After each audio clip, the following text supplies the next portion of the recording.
ಸರಿ, ನಾವು ಈಗ ನೋಡ್ತಾ ಹೋಗೋಣ. ಒಂದತ್ರ ಆಗಿದೆ, ಅದು ಸುಮಾರು ವರ್ಷ ಆಗಿದೆ. ಈಗೇನಾದರೂ ಹೊಸ್ದಾಗಿ ನಮಗೆ ಇಲ್ಲಿ ತೋರಿಸ್ದಂಗೆ ಮತ್ತೆ ಏನೋ ಒಂದು ಹಿಟ್ಟ ಹಾಗೆ ಕಾಣಿಸ್ತಾ ಇದೆ. ಅದು ಈ ದಕ್ಷಿಣ ದಿಕ್ಕಿಗೆ, ಈ ಹಿಂದೆ ದಿಕ್ಕಿದೆ, ಆ ಕಡೆಗೆ ನಾವು ಹೋಗ್ತಾ ಹೋಗ್ತೇವೆ. ಬನ್ನಿ, ಹಾಗೆ ನೋಡ್ತಾ ಹೋಗ್ಬಹುದು ನೀವು. ನೋಡಿ, ಸುಮಾರು ಸ್ವಲ್ಪ ದೂರ ಬಂದ್ವಿ. ನೋಡಿ, ಈ ಜಾಗದಲ್ಲಿ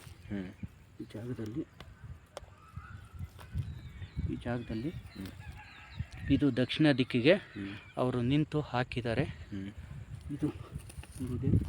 ಇದನ್ನು ನಾವು ಮಾಟ ಮಂತ್ರದ್ದು, ಇದು ಮಾಟ ಮಂತ್ರ ನಿಮ್ಮ ಹೆಸರಲ್ಲಿ, ಮೋಹನ್ ಅನ್ನೋರ ಹೆಸರಲ್ಲಿ ಮಾಡಿರೋ ಮಾಟ ಮಂತ್ರಗಳನ್ನು ನಾವು ತೆಗೆದುಕೊಡ್ತೇವೆ.